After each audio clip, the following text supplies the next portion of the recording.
it's a better morning than that. It's beautiful. We're in the Bronx. Good morning. Good morning. Let me introduce the people who are here with me today. On the dais, first to my right, a man who needs no introduction. The borough president is, in my opinion, a truly extraordinary public official. My father used to say, God rest his soul, there are people who go into public service because they like to talk, and it's about their ego, and then there are people in public service who actually have the ability and the desire to make change for people. Your borough president makes change for people, and he has transformed the Bronx and transformed lives. It's my honor to be with him. Ruben Diaz.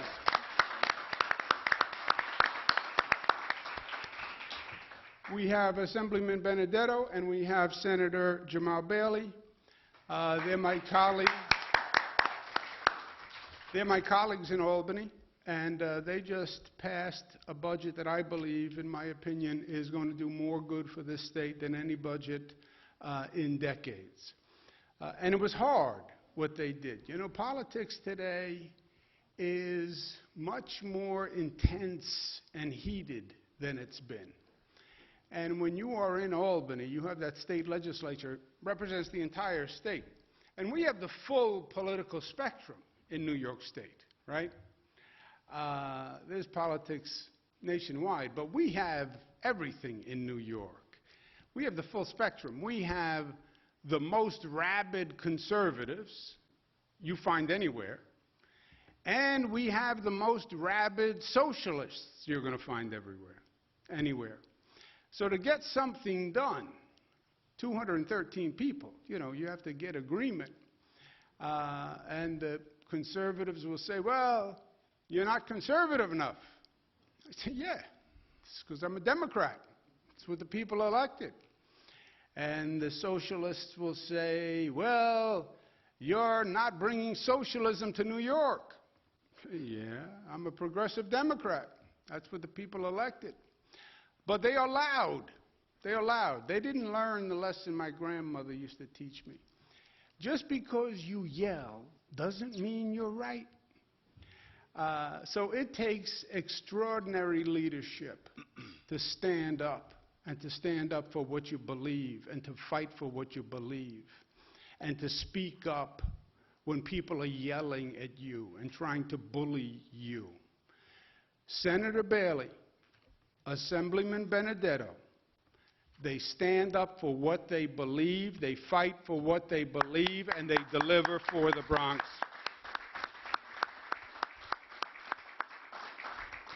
To my immediate left is Jano Lieber. He is the person who actually has to do the work that we're all going to talk about today. And he makes things happen in government like no one I've ever worked with before. These are all complicated projects, and it's very hard to get big projects done. And Jano Lieber himself is a transformative doer, effective administrator. He's a nice, community-oriented Robert Moses, is what I think of him. Let's give him a big round of applause, Jano Lieber. I'd also like to acknowledge Kathy Rinaldi, who is here with us, who is the president of Metro North. Let's give her a round of applause. We have Council Member Kevin Riley. Thank you, and thank you for all your help on this. And I want to thank our host, Bernie Silich, from the River Bay Board of Directors. Thank you very much for being with us today. Okay, let's talk about today. And almost more importantly, let's talk about tomorrow. We're coming through this COVID situation, and we're at a point in history, a moment in time where we're going to decide our future. So understanding where we are is very important. Coming out of COVID, we have today a 1% positivity rate to report. What does that mean? That's the lowest level since October 10th. Before November, before Thanksgiving, before the holidays. You want to know how low 1% is? You know what the national average is today? 4%. 4% positivity. New York is 1% because New Yorkers stepped up and they did the right thing. Let's applaud all New Yorkers. Hospitalizations are down. People in ICU units are down. Intubations are down. So all the arrows are in the right direction. And we're working very, very hard to keep it that way. People want to say, well, COVID is over. COVID is done. 22 people died yesterday because of COVID. 22 people died. 22 families are grieving today. So it's not over. We're making progress, but it's not done. And we have more to do. Vaccinations are going to be the key to actually winning this war, and getting people vaccinated is everything. We've done over 17 million vaccinations in the state. 60% of the people have over one dose. 60%. 50% of the people are fully vaccinated. We're getting as creative as we can to get people to get vaccines. We just started a new pilot program with the MTA where we said, rather than asking people to come to us to get a vaccine, we'll come to you. We'll find you where you are. You're going to get on the subway, you're going to take a bus. We set up vaccine sites in the MTA, in the train station. So if you're going to get on a train, you're walking right past the vaccine site, step into the vaccine site, get a vaccine, and you get a Metro card for a week if you get a vaccine. So that's working very well. Just yesterday, over 1,000 people got a vaccine, so we're excited about that. But we have a lot more work to do. We know that, we feel it, and we know we're making progress, but we know that tomorrow is a question mark. We haven't been here before. One question everybody asks me, well, what is New York going to be like post-COVID? What's going to happen? How are we going to do after COVID is over? The truth is, there is no predestined future. There is no path. Nobody's been here before. We're trying to find a place for New York, and every other state is doing the same thing, and every other city is doing the same thing, all across the globe. How do you react to COVID? How do you react to Zoom, to remote learning, to people who are now afraid from a public health point of view? How do you recover after wearing this for a year and not socializing with people and not hugging people? How do you recover from the isolation of it? That's going to be the challenge. But the good news is it's in our control. You know who's going to determine the future of New York? New Yorkers. And you know who I believe in? I believe in New Yorkers. Well, COVID hit us hard. Yes, COVID hit us hard. COVID hit New York harder than any other state in the nation. We had the highest infection rate in the United States of America. We had the highest infection rate on the globe at one point. Why? Because COVID was coming here for months, and nobody knew it. Because it was landing on planes at LaGuardia and JFK in Newark, and it was coming here for months. And the federal government had no idea that it was already here. We had people dying of COVID before we knew what it was. Yes, it hit us hard. And yes, we paid a price. But yes, we rose to the occasion. Why? Because in life, the question in life is not how do you avoid hardship. Hardship's going to happen in life. Something's going to happen where life is going to come up and knock you on your rear end. Maybe you did something wrong. Maybe you didn't do anything wrong. But it's going to happen. Health issue, you lose your job, divorce, something is going to happen. And then the question becomes, when you get knocked on your rear end, what do you do? That's what defines your character and your personality. You get knocked on your rear end, do you just sit there? Do you lay down on the canvas and stare at the sky? Or do you get up? If you're a real New Yorker, you get up smarter, you get up stronger, you get up more resilient, and that's what we've always done. Superstorm Sandy. Oh my God, the devastation, yes. But we got up, and we got up ever stronger. 9/11. Remember the people after 9/11? Oh, New York will never be the same. We're a terrorist target. No one's going to want to live in New York. I was there. All the naysayers. Forget it. We built back better than ever before and stronger than ever before, and we learned from it. That's who we are. Now you have people saying, oh, the city's in trouble. City has real crime problem, which it does. Real issues in New York City, yes. But we've been through worse, my friends. People don't even remember. I'm trying to explain to my daughters who are in their mid-20s, so they know all the answers. They just don't know the questions, but they know all the answers in life. What the city was like in the 70s, what it was like in the 80s, what the Bronx was like when they said the Bronx is burning. And look at us now. Yes, you get knocked on your rear end, but you get up better than before, and you think big when you get up.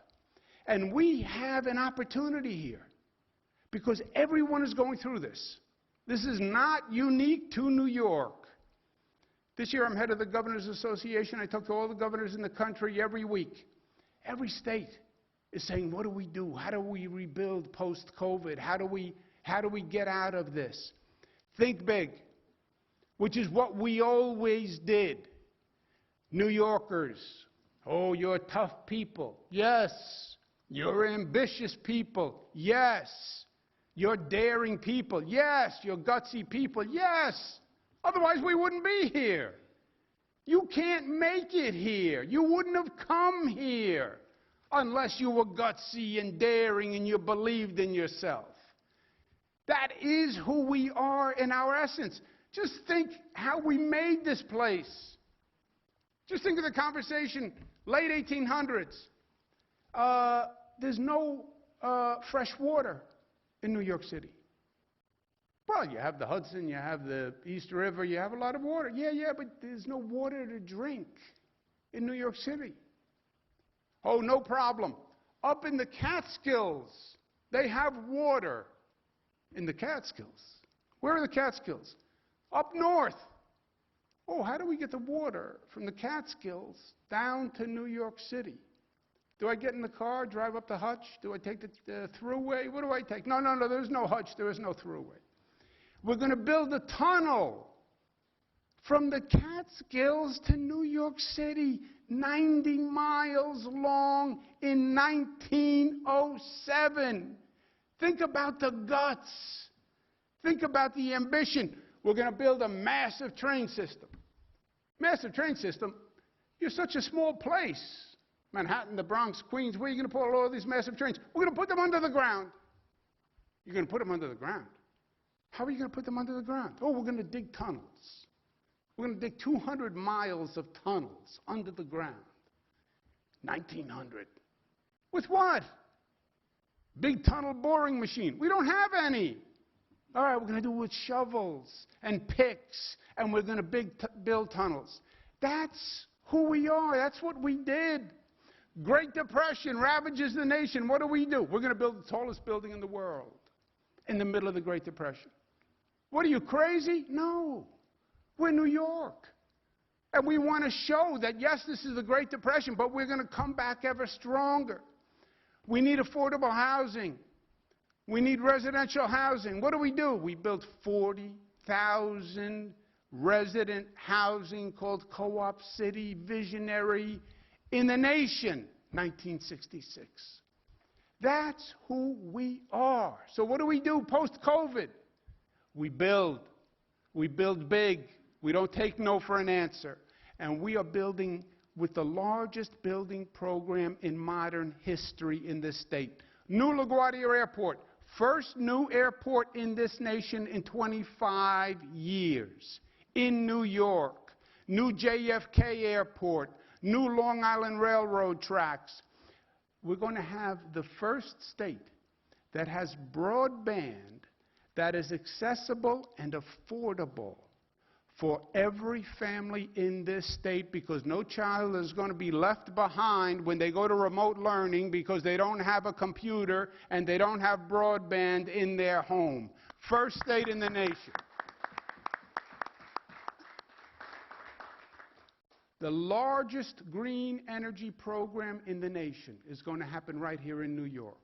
Hundreds of solar projects, the largest wind turbine projects in the nation, and then a new green transmission grid to bring all that power to downstate New York, which is where we use it. We're going to build a new west side of Manhattan with a new Empire State Station, which rebuilds the whole train station. Last week, we opened up a new expanded Javits Center, 50% bigger than ever before. New High-Line tourist attractions. We're going to build a new Port Authority bus terminal, finally, which has been such a disgrace for so many years. We deserve better, and now is the time to do it. Well, what about the Bronx, you ask? Don't be so pushy. I was going to get there. I knew I was sitting next to Reuben. How many decades have we been talking about the problem at Hunts Point and the trucks and the pollution and the high asthma rates in the surrounding areas to Hunts Point? We've been talking about it for 20, 30 years. Did nothing. We're spending billions of dollars to reconfigure the entire highway system to get those trucks right into Hunts Point and get them out of the community, bringing the traffic and the congestion. We have a Bronx Unemployment Strike Task Force that has connected people with jobs, especially young people with jobs. It brought down the unemployment rate to record lows right before COVID. It is common sense. People need to work, and they need help finding those jobs, and that's what we're doing. The budget that the senator and the assemblyman just signed, the largest affordable housing program in the history of the state of New York. The largest tenant relief program in the state of New York's history, the largest small business relief program in the history of the state of New York. What is the key to an area's development? The key is access, and access to mass transit. If you look at the parts of the city that have redeveloped quickly, you'll notice they all have one thing in common. They are all very accessible by train. Brooklyn Heights area, in Brooklyn, you get on a train, one train, you're in New York, in Manhattan, in 10 minutes. The part of Queens that redeveloped fastest, you get on a train, you're in Manhattan, 15 minutes. New Jersey, you look at all that development on the Jersey waterfront. You know why? You get on a PATH train, you get into Manhattan in just a few minutes. Those are the areas that developed because they were accessible. Parts of the Bronx that have developed were the ones that were accessible. How do you expand that? Now, Reuben shows me a map. Look at this. Metro North runs from New Haven down through Westchester, runs right through the Bronx, goes to Penn Station. You know what Metro North doesn't do? Stop. Oh, it runs through the Bronx, but it doesn't stop. Why? Why don't we have Metro North stop as it goes through the Bronx? Interesting idea, but this is a big idea. This is a problematic idea. There's a lot of problems with this idea. This is a complicated idea. It's not just Metro North. Metro North is part of MTA. The train tracks are owned by Amtrak and the federal government. This is complicated, and this is expensive. This is a lot. Oh, this is over $1 billion. This is a lot of money. And the MTA, they can be a pain in the tuchus, we would say in Italian. That's not Jano. But, you know, it's a complicated beast to deal with. They're never going to agree to this. And then we'd have to get the federal government to agree. And forget it, we're all going to be dead by the time we get the federal government to agree. You can't do this. And then you have to build stations. We don't build stations anymore. When was the last time we built a new train station? We don't do that anymore. And then you go into Penn, and Penn Station is too small already. It's crowded. And by the way, this big project, somebody's going to sue. They're going to sue. And then you're going to be in court. Now, they're going to sue you anyway. So you may as well do something big, is my point of view. But think big. So today we're announcing the state has agreed, the MTA has agreed, we have $1.58 billion put aside to build it. Today, the federal government was the last obstacle, and they have signed off.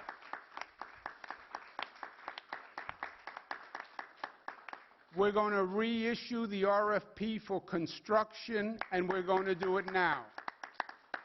The train is on the move, and look at what it's going to do. Co-op City Station. Right now, the commute to Penn, 75 minutes. When you have Metro North, that goes from 75 to 25 minutes, that commute. Hunts Point goes from 45-minute commute to a 16-minute commute. Changes everything. And then you go into Penn, and Penn Station is going to be new.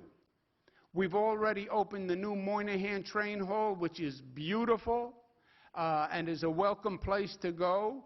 We are then also going to expand Penn Station and redo the entire station. So it's going to be a world-class transportation facility and a place you actually want to enter. What does it mean? Better economy, less traffic, improved air quality, better community connections, 160 trains per day, 5 times more than Amtrak runs now, moving 30,000 people. And this is not a proposal. This is not a dream. This is not a we're going to try, we're going to hope. I have an idea. It's a press release, but I don't know that anything's ever going to happen. This is happening. It's happening, and it's happening now. We did the design-build list.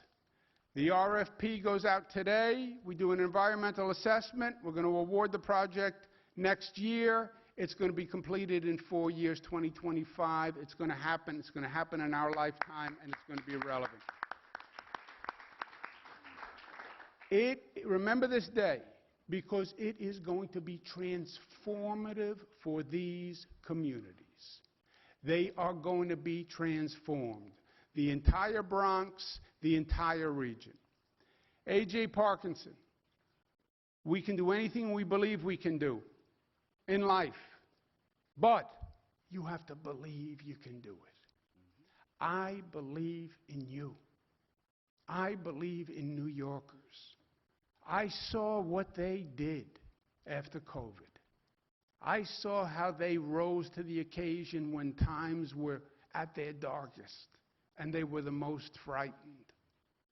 After what we did over this past year, don't tell me there's anything we can't do.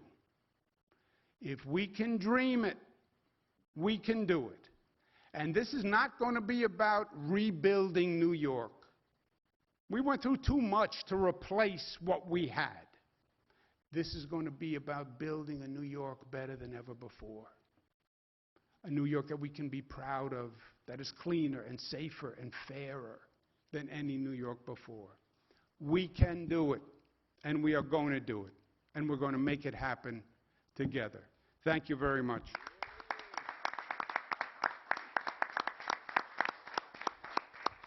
Now I turn it over to my brother, my friend, your great borough president, Ruben Diaz. Thank you. Hi, guys. Señor Gobernador, gracias y bienvenido de nuevo al Condado de la Salsa, el Condado del Bronx. Let's give the governor a strong round of applause. Not only we thank you for being with us here today, but believing also in the Bronx. We've heard a lot of things going on for so many years throughout the city and the state in previous administrations, and we've always been overlooked. But under your administration, time and time again, Gov, you have always put a focus in our borough. You put financing, and we appreciate it. We've been hit pretty hard during this pandemic, really hard in the Bronx. I know that we speak of New York City and New York State, but we had a lot of pain, a lot of loss, a lot of sickness. And through it all, you made sure that over the last 14 months that we were able to get all of the testing sites that we needed, all of the medical attention that we needed and that we deserved, and of course, now all of the vaccination sites. The last time you were in the Bronx, we were announcing more and more vaccination sites in the communities in our borough. I also want to thank our colleagues, my colleagues in government. We have Assemblymember Michael Benedetto. We have State Senator Jamal Bailey. When you speak of the financing here, I was up in the New York State Legislature as a member for 7 terms, and I know that it would not happen if it were not for the elected officials and the legislators voting on the capital budgets there. Let's give them a strong round of applause.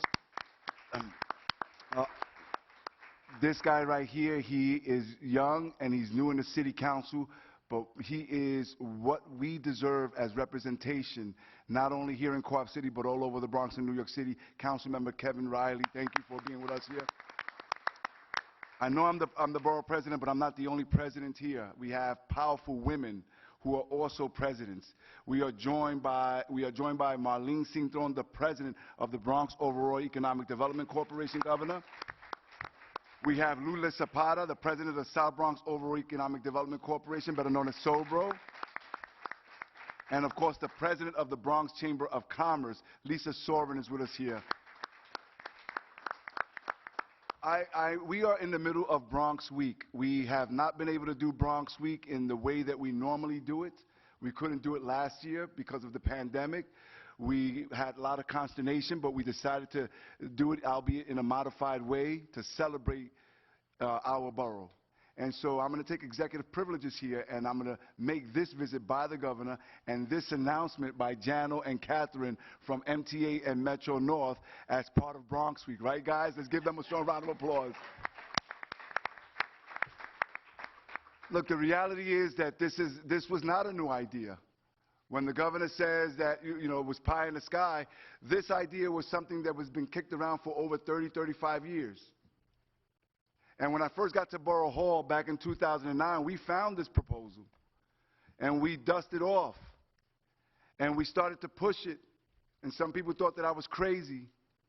And it wasn't until we found a friend in the second floor up in Albany that said, you know what, this needs to be done.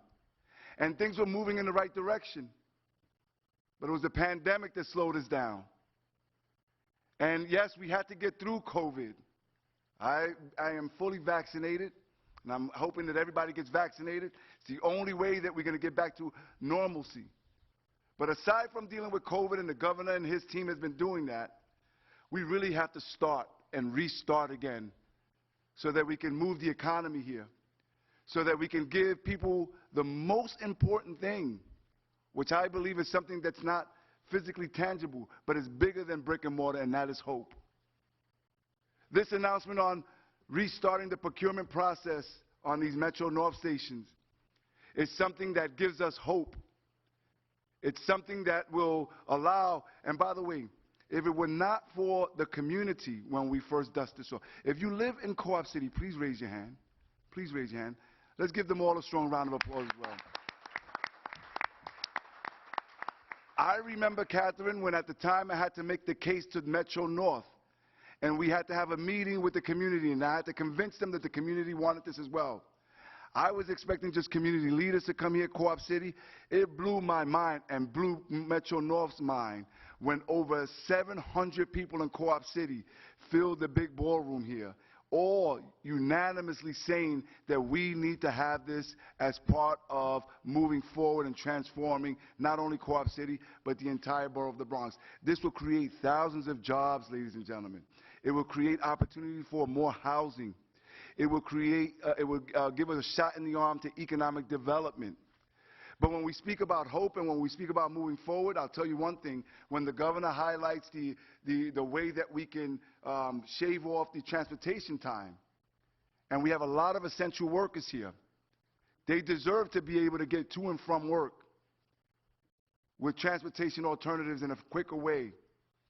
Yes, that would be a quality of life for them, but even more so, could you imagine now the amount of time that they can spend with their family members where they are not in some tunnel in the subway system? Do you know how we can continue to protect Mother Earth? When we speak of congestion, everybody always focuses on New York City and the congestion into Manhattan. Well, there are a lot of Bronxites and New Yorkers who work in Stamford, Connecticut. And if you go and you see the I-95 going north, it is also congested. This will now put you in Stamford, Connecticut in about half an hour, 35 minutes. And people from Stamford and from Connecticut can now come and visit us regularly here in the Boogie Down Bronx. It checks off so many different boxes. It is a good day. And boy, did we need this. We are filled with anxiety. We were hit hard. And when you plan with a purpose, when you have folks who really care about every single New Yorker, not just a few, when you have big dreams, when you have big aspirations, when you work as a team, anything and everything is possible. And so as we celebrate Bronx Week, ladies and gentlemen, we celebrate the past, we celebrate our culture, we celebrate the fact that this is the cradle of salsa and the birthplace of hip-hop and doo-wop. We celebrate who we are today, but we also celebrate our recommitment to get out of this pandemic and ensure that the future of the Bronx and future generations will take it to even the next level. And we could not do that without our governor. So thank you, Gobernador. Thank you very much.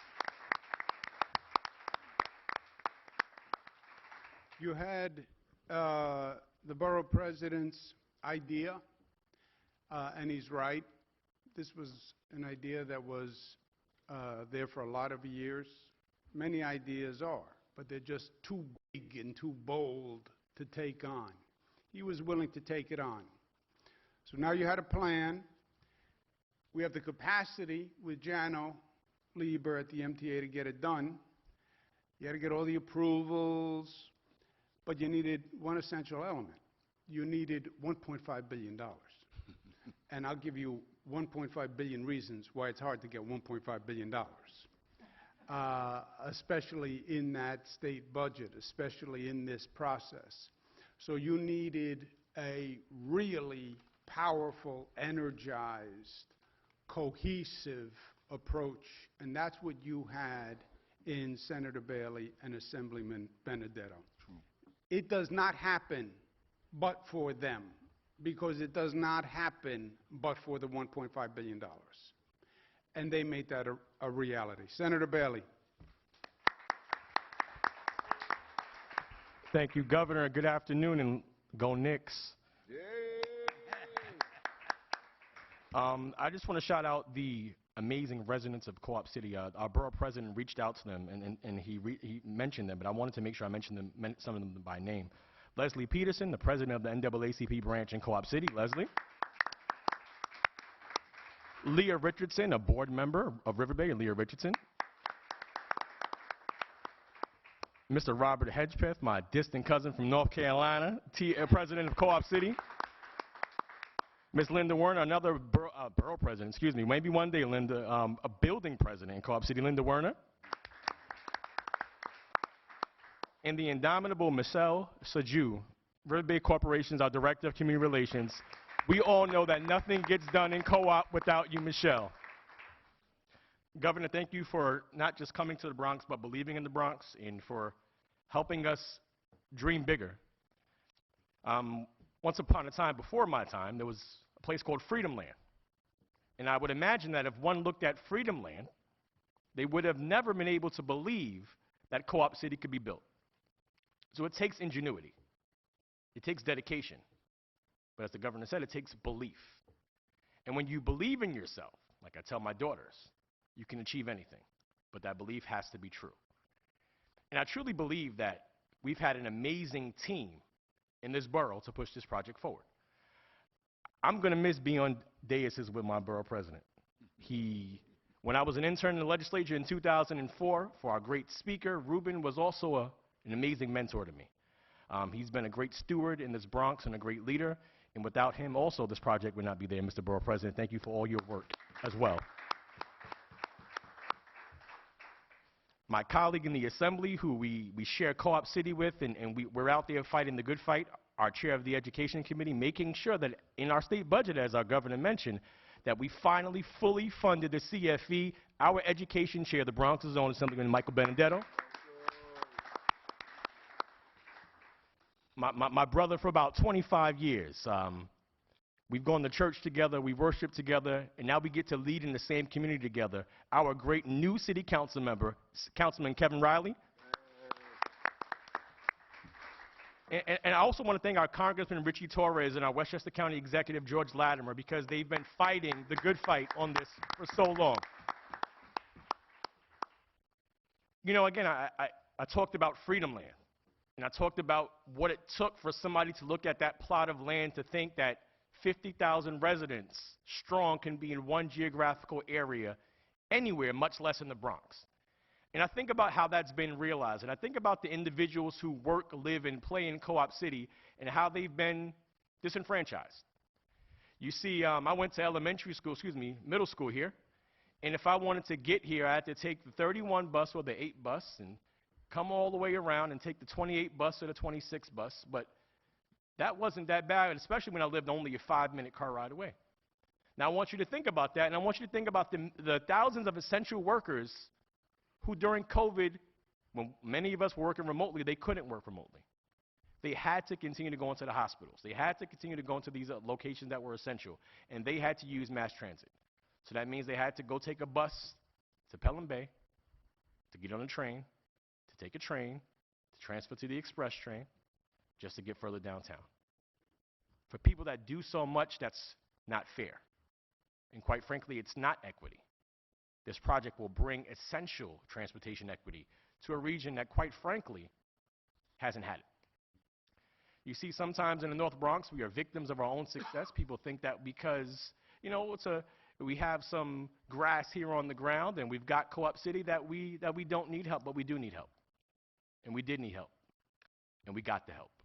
So that in 2025, after the shovels are in the ground, we're going to be able to say that my daughters, with my supervision at first, they're going to be too young, they're going to be able to take that train. They're going to be able to get to Manhattan faster because of this project.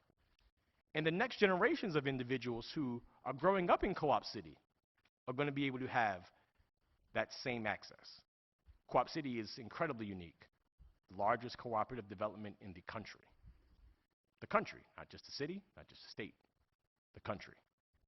The largest NORC, naturally occurring retirement community, and again, not just the city, not just the state, the country. So Co-op City needed this. It deserved this. And the amazing 3 other parts of the borough that are going to get that same access, they deserved it too.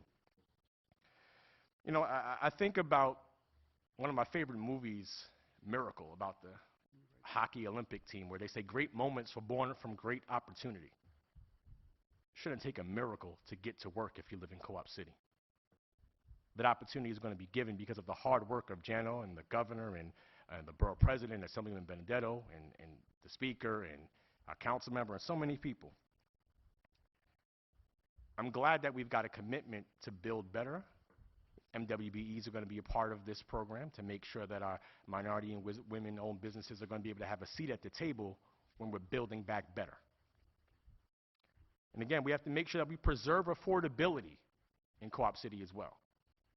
Because as transportation access increases, people are going to want to flock to Co-op City because we know how great a co-op is. And making sure that we can keep it affordable is going to be a critically important component of what we do here in the future going forward. So again, they say as New York goes, so goes the nation. I'd venture to say as Co-op City goes, so goes the Bronx. And making sure that we have access here so that people can work, live, and play throughout the region. And again, I represent Westchester County as well. So being able to go north in the search of commerce, My first job was in White Plains, New York, actually, as it were. I had to go north. The next generation will be able to go north freely. They'll be able to go faster and more efficiently thanks to this project. Appreciative of our legislative leaders, Andre Stewart Cousins and Speaker Hasty. Appreciative of our governor. In general, thank you for all the hard work that you've done in those meetings that we had at the Borough President's office. We're going to get this done. Thank you, Governor, once again. Thank you. Thank you, Senator. And as the senator said, to get something done in Albany, you have to get the Senate to pass it, and you have to get the Assembly to pass it. And you need a champion in the Assembly, and this project had a real champion in Assemblyman Benedetto. Assemblyman, good to be with you. Thank you, Mr. Governor, for having us here today. Thank you for those kind words. I want to acknowledge a few people that are here today. My good friend, Noel Ellison, who's the general manager of River Bay. Okay. His assistant, Gary Smith, the assistant executive manager, who's here somewhere in here. Also, Warren Mitchell, deputy general manager of River Bay Corporation. My good friend, Junius Williams, who's here, who helped me get some of the cameras we just got installed. Okay? And, of course, my district leader, Jimmy Payne. Okay? Thank you, Jimmy, for coming here today. And, you know, thanking the people, we're hearing them. I just want to thank the guy to my left over here. I'm going to miss him. I really mean it. Ruben Diaz has been a great borough president. He was a great colleague of mine up in Albany for many years before he became the borough president. And I just don't believe that he is now, where you should have been mayor of this city, is stepping out of politics. And all the best for you, Ruben. A big hand for Ruben, please. Okay? I'm lucky. I'm just a fortunate person. I work with good people. And my state senator, Jamal Bailey, my city councilman, Kevin Riley, they are tops to work with. Everything we do joins together and blends. I thank you guys for being representatives and my partners. Okay? Yeah, I guess I should say something about Richie Torres, Congressman, and George Latimer, who I also served with up in Albany. Two terrific people, without which this project is not going to happen, and I thank them. Listen, you know, I agree with what these people are saying. How much more can I say? So, this is so important to, Co-op City.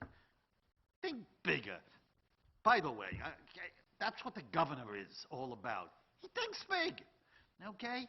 You think bigger. Yeah, it's going to be good for Co-op City. It's going to be good for the Bronx and the whole city. It's going to be good. You can get from here up to Connecticut and points north. You can go into the city. You can do so many different things that you never did before. This is not a new project. When I was running for election, 2004, this was something we talked about, and I advocated for. It took this governor to think big and say we're going to get it done, and there was one of the few times when I was really, really happy when the governor presented in his State of the State speech some 6 years ago or so, committed himself to this whole project to be developed. And boy, was I happy. It was coming to be, and now we see it all together. Thank you, Governor. Just great. You know, we're going to recover from the last year, and the last year has been tough on all of us. We've all survived it in varying degrees and so on. But like the borough president said, and I wanted to, really be so annoyed at him for saying it, because I was going to use the same four-letter word, hope. Okay? Hope springs eternal. And this is so important. This has given us new, rejuvenation here, that we're going to move ahead. When the people came to Co-op City, they realized there was no connection to the outside world. There was no connection to subways. So they were promised some of the best bus service possible to them. And a tribute to the MTA not without the battle, not without a lot of people in this very room and committees who talked to them and fought the good fight against them to convince them to keep that busing coming into Co-op City. And now we're doing busing plus. We're going to have this Metro North station coming to Co-op City, and it is great. It is great. Infrastructure means so much for the development of the Bronx, of a country in general. Let me lastly say that this would not have happened unless people think big. And boy, are we blessed to have a governor who thinks big, is making this happen. And Mr. Governor, I thank you very much for it. Thank you very much. Thank you. Thank you. Well, I think everything has been said.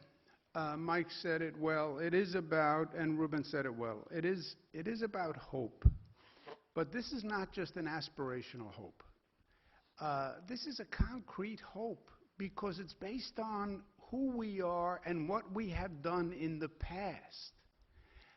This is what we do. We're New York. We rise to the occasion. New York tough. I love that expression. That's what they say about us behind our back. You know, I worked in the federal government for a lot of years. I worked in every state in the nation. And somehow they would figure out I was from New York. I don't know how. It must have been my tie that let them up. But the first thing they would say is, "Oh, you New Yorkers, you're tough. You're tough." And I said, at first I used to say, no, we're not that tough. But then I went the other way. Yes, we're tough. We are tough. But we're tough in a good way. We're tough in a good way. We're strong. And we're strong enough to be tough, but we're strong enough to be loving. And we're strong enough to be confident. And we're strong enough, as Jamal said, to believe in ourselves and to believe in each other. That's what New York tough means. We went through a hard time. We'll get through it. How do you know? Because we're New York tough. That's what this is about. This is what New Yorkers do when they're faced with challenges. We rise to them and we overcome. This is great for Co-op City, and Co-op City is going to get a great station. Ruben in the back room was giving me his design ideas for the station. He started showing me colors, how you get red, yellow, green, blue, orange, and purple all on one wall. I'm not really sure, but he's going to make sure that it is a beautiful station for Co-op City. But we also have a station at Parkchester Van Nest, which is going to transform that area. Hunts Point is going to have a station, and Morris Park are going to have a station.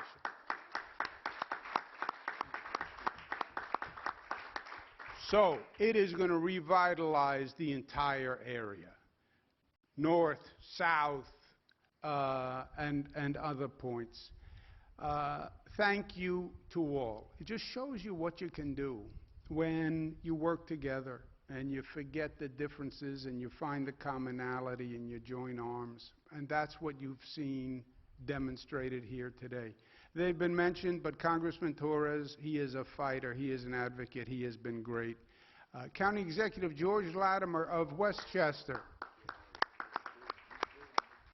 Why would Westchester care? Well, it's good for Westchester, but more because it was the right thing. It was the right thing.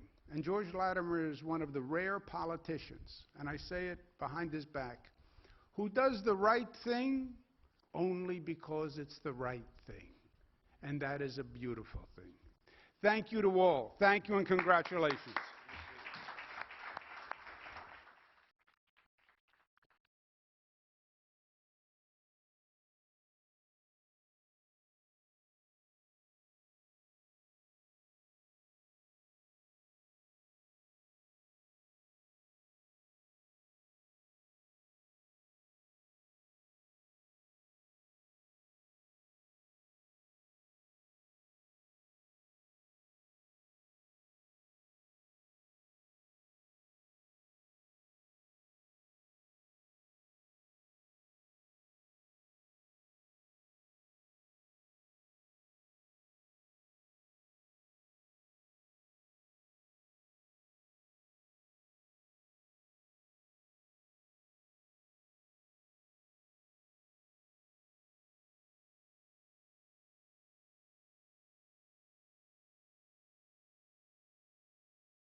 Abby, do you have a question?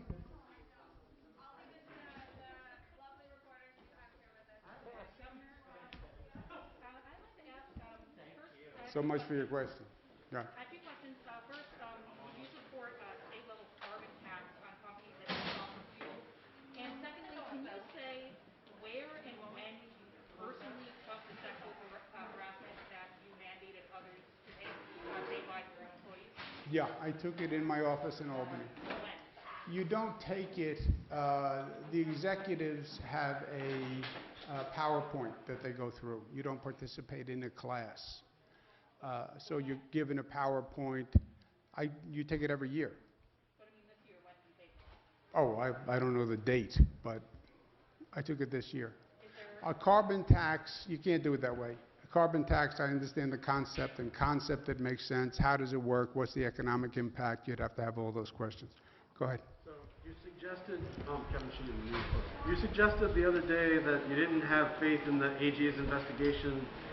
Will you respect the findings and resign if the allegations are confirmed? And are you at all concerned about criminal charges based on the employees' allegations?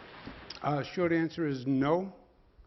I did nothing wrong. I never said I didn't have faith in the Attorney General's investigation. What I said was people have heard one side of the story. And New Yorkers are smart. They know when they're hearing one side of the story that they wait to hear the other side of the story. And I am very eager to tell them the other side of the story because it is a much different story. And the truth will be told, and the truth is much, much different than what has been suggested. And I'll leave it at that for now. River tunnels. You didn't mention that today. The MTA has listed the repair of Amtrak's East River tunnels as the main blockade between Penn Access being completed. That's beyond your control. Is it still the MTA in your position that those tunnels need to be repaired before this can launch? And what is the timeline? What is that looking like? Jana? Clayton, I think you know what we said is that the way Amtrak is planning at this time to repair the East River tunnels could inhibit the startup of this service. It could prevent us from getting the full advantage of the Metro North to Penn service that the governor has announced today. So we have urged Amtrak to do the renovation of the East River tunnels, work that has been waiting since Sandy to be done. The way that we did the L train at the governor's instigation, which is to do the work while maintaining service, do the work nights and weekends. And we've expressed to Amtrak our real concern that because they're planning year-long shutdowns, that could eventually, the second such year-long shutdown could interfere with the achievement of the full advantage of this service. But we are also hopeful that Amtrak will reconsider their position, and as you know, we got into that last week. You just promised a room full of people that this service would be up and running by 2025, but that's, like, what are you doing beyond this to make sure that isn't keeping that from happening? As I've said to you, we're working with Amtrak on this project. Amtrak is actually a collaborator on this project, and I am convinced that in the end of the day, the timing and the methodology of that East River tunnel work will be done in a way that allows the full achievement. We're planning 3 trains an hour in each direction, and that's what we want to make sure is done. We also want to make sure that's done so that we can take full advantage of East Side access in terms of opening up additional service in Penn Station, including the Metro North to Penn. And Clayton, you're a smart guy. Who owns Amtrak? Federal government. Who controlled the federal government last year? Oh, yes, you do. You may not want to, but you do. Who controls it this year? That's a big difference, right? Next question. Governor, the governor of Ohio is offering $1 million lottery for folks to get the vaccine. Have you thought about a bolder approach to incentives to get people to get shots? We've thought about lottery tickets. which is basically $1 million lottery, right? Depending on what the lottery is that week. We are offering, as you know, baseball tickets. We're offering MTA rides, Buffalo. Yesterday, we're offering NFTA, they call it, their Transit Authority rides. So we're offering a variety of incentives. Lottery tickets are one of the ideas that we had, but we're thinking way outside the box. Some states are offering cash. I'm not crazy about that idea because how about all the people who received the vaccine already? You know, we have 17 million vaccines